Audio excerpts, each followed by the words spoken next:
મૂળ વાત એ છે કે અદાણી અને અંબાણી 15 લાખ કરોડની સંપત્તિના સંયુક્ત માલિક બન્યા પછી કયા જન્મમાં ધરાશે?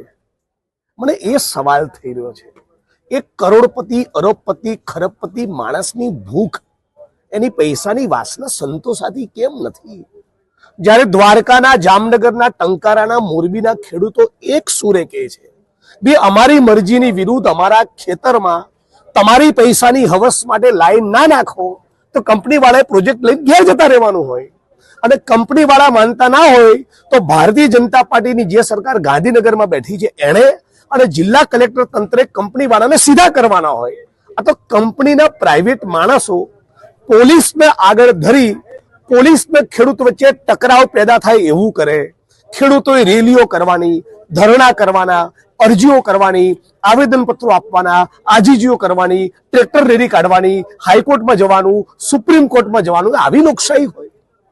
રવિશંકર મહારાજ, ઇન્દુલાલ યાજ્ઞિક, ગાંધી અને સરદારનું ગુજરાત આવું હોય? એટલે તમામ ખેડૂતો વતી અમારી એક જ માંગણી છે કે ખેડૂતોની સામે તમે ટણી અને પાવર ના કરો. પાવર કરવો હોય તો કંપનીઓની સામે કરો.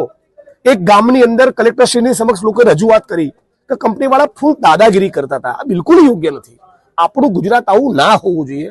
અને તમારે ખરેખર આટલી બધી ઉતાવળ હોય તો દરેક ખેડૂત જેના ખેતરમાંથી તમે વીજ લાઈન કાઢવાના છો 5-5 કરોડ જમા કરાવી દો એમના ખેતર, એમના એકાઉન્ટ, પેલા વાત પતી જાય. તમારે 2-5 લાખમાં ખેડૂતને પટાઈને પોલીસના આગળ કરી, તંત્રના આગળ કરીને, દાદાગીરી કરીને એમની મરજીની વિરુદ્ધ લાઈનો નાખવી છે તો આ તો ગુજરાતના ખેડૂતો ચલાવવાના નથી. એટલે શક્યતા હશે તો વિધાનસભાના મંચ ઉપર પણ બોલીશું, રોડ ઉપર આંદોલનને વધુ તેજ કરીશું અને ગુજરાતના ખેડૂતોને અમે જગાડીશું કે ભાઈ આવી દાદાગીરી આપણે ચલાવવાની થતી નથી.